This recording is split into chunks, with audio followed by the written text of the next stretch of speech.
welcome back to another one, you guys. If you are new to the channel, my name is Andrew with Younger Nissan in Frederick, Maryland. For more information on our inventory, please feel free to check out the link in the description box below. And so today we are in the brand new 2023 Nissan Kicks because you gotta appreciate the unique styling on this thing. It looks like nothing else on the road, including this amazing color that we have on this thing today. Not only that, this is an affordable crossover. This thing starts at right around $20,000, so that's definitely something to pay attention to as well. So ultimately in this video, we will be testing out and going over everything about this one. So having said that, what do you guys say? Let's just go ahead and jump right into it. And as always, let's start with pricing. So as you can imagine, there are a few different trim levels for the 2023 Kicks. First one being the S, starting at $20,290, SV for $22,150, and lastly the SR being the one we have today, starting at $22,850. All very reasonable for what you're getting here. Just to also note, that's only a $590 jump from the 2022 model year. With inflation, everything is jumping basically. Usually I see around $700, $800 jumps for most manufacturers out there, but regardless of trim level that you go with, the power plant on the Kicks is going to be the same. Powering this little beast is a 1.6 liter naturally aspirated inline 4-cylinder, 122 horsepower at 6,300 RPM, 114 pound-feet of torque, coming in at 4,000 RPM. Power sent to front wheels through a CVT. 0 to 60 time approximately 10.1 seconds, with MPG numbers coming in at 31 in the city, 36 on the highway, taking regular unleaded fuel. And so, do want to mention one thing before we do the acceleration test here in the Kicks. There is a hidden sport mode, and that is going to be simply that horizontal line located just underneath the shifter there. If you press that, essentially it's going to adjust things like the shift points and the throttle response. So I do want to mention it because quite often it goes overlooked because it doesn't say sport, it doesn't say drive mode. It is simply just hidden, and it is a horizontal line. So who would have thunk it? But that's what it's there for. So now having got all of that out of the way, what do you guys say? Let's go ahead and find a straightaway. Let's put this thing to the test, and let's see how quickly we can get our new 2023 Nissan Kicks here up to speed. All right, so I pushed our hidden little sport mode here. It's actually displaying a little S on the gauges here, and not bad. Not a bad initial kick, but yeah, this thing's not the quickest. All right, it's not the fastest thing in the world. It's to be expected. You shouldn't have any issues in merging onto the highway, but having said that, it is one of the slowest cars I've driven in quite a while.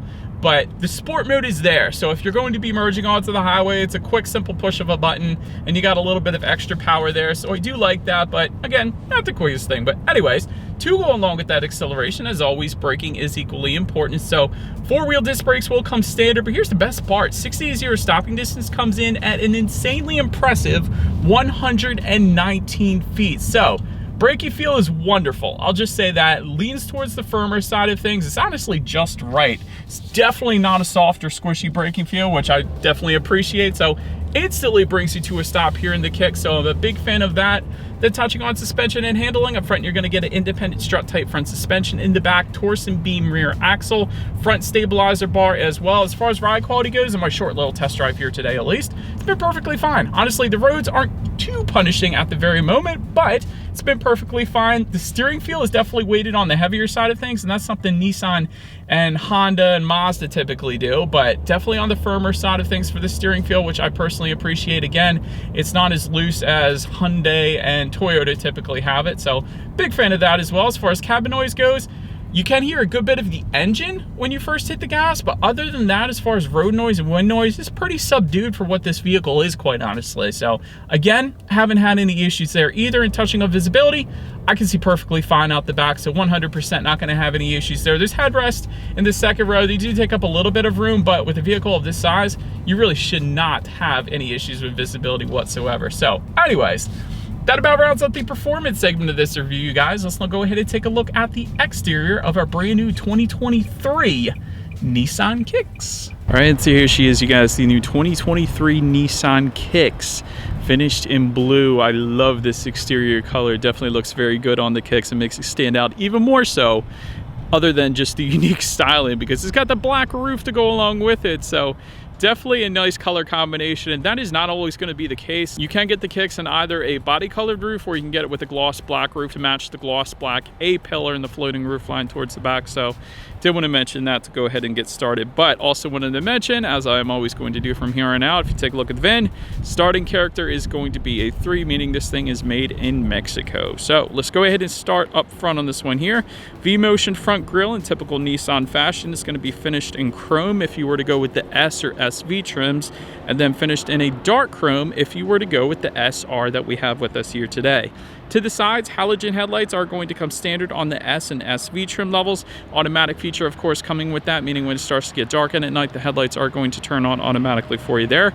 But if you were to go with the SR that we have with us here today, you will get LED headlights. So little added illumination there, along with LED signature lighting and LED daytime running lights. And down below, I think you guys can see that we do have LED fog lights as well. Again, just for the SR trim level, so I do want to specify that. And I like the dark chrome accenting found on the very front lip of this thing as well. So overall, good looking front end in my personal opinion. Let's now go ahead and make our way to the side of the Kicks. All right, so but now since we are around to the side of this one, silver roof rails are going to come on the SV.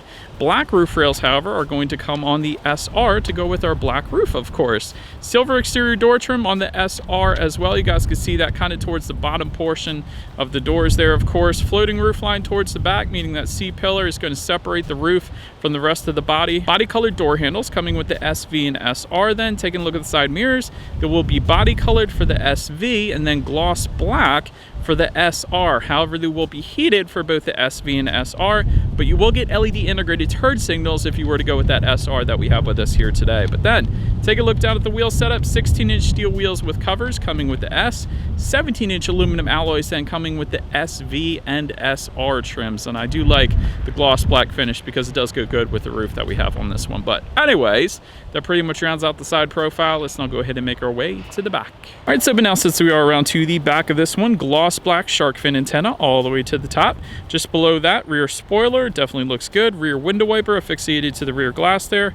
Trim level badging found on the bottom right hand portion of that lift gate there. So if you wander onto a Nissan lot, maybe on a Sunday, that's how you're going to determine what trim level you're actually looking at. You also have a body colored rear diffuser towards the bottom. I'm a big fan of that. That definitely looks good down there.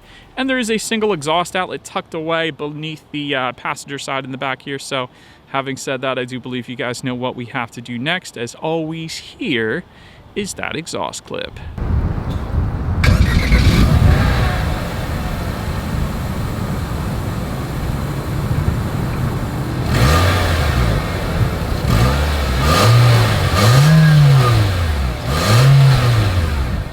So but now since we are around to the back of the Kicks, when it comes to opening that rear liftgate, it is a manual liftgate. So simply just lift up. There's a rubberized button towards the bottom. You just press that and open it up. But once opened up, cargo capacity comes in at 35.4 cubic feet.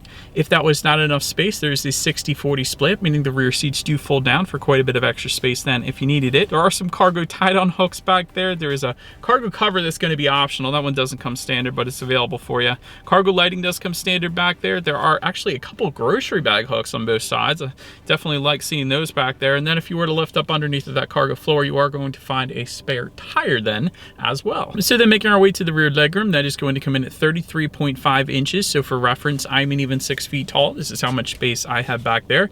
You will also find dual rear USB charging ports coming standard for all trims. Gotta love that. But there is no rear ventilation or rear center armrest, unfortunately, but there is a passenger side seat mat pocket, so that's always going to be there for you as well. But then make your way to the front seats. Manually adjustable cloth seats come standard for all trim levels, but I did want to say for the SR you do get a sport cloth with orange stitching. That's of course what you guys are looking at right now, and I like how the orange continues onto the doors, and then there's more orange stitching above the passenger side glove box there too. But leatherette seating is going to be optional on the SR. We don't have that, but heated seats are also going to be optional on the SR. But honestly, overall seating was plenty comfortable. I didn't have any issues here in the SR. Then taking a look at the steering wheel, it is tilt and telescoping. It is leather wrapped for the SR. It is also a flat bottom though for all trim levels, so I'm a big fan of that.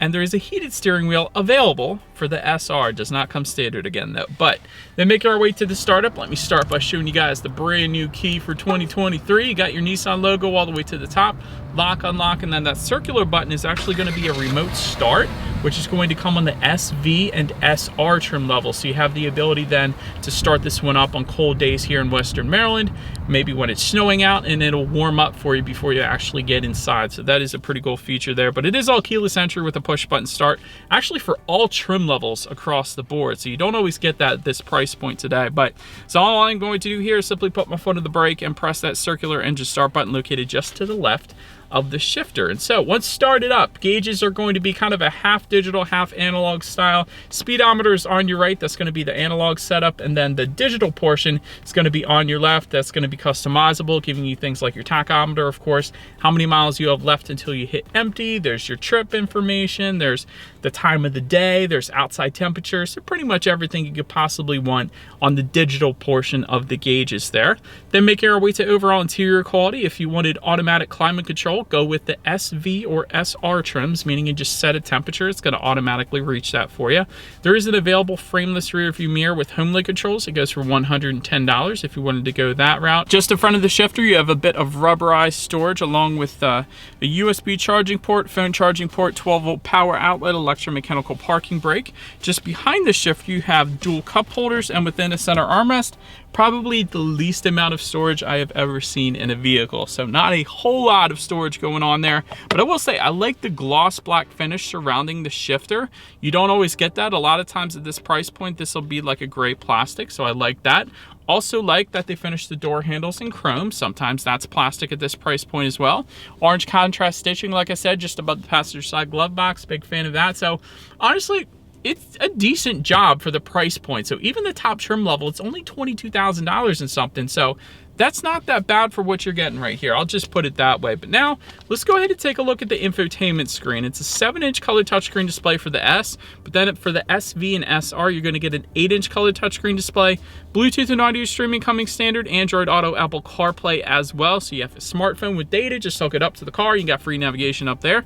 Radio information you can check out up there as well, of course. And so when it comes to the sound systems, 6 speakers is going to come standard across the board. So every trim is going to get that. But I did want to mention there's an optional 8-speaker Bose sound system for the SR. We do not have that option. So having said that, what do you guys say? Let's go ahead and turn on the radio, see what we got playing today, and let's test out the 6-speaker sound system that we have with us here today.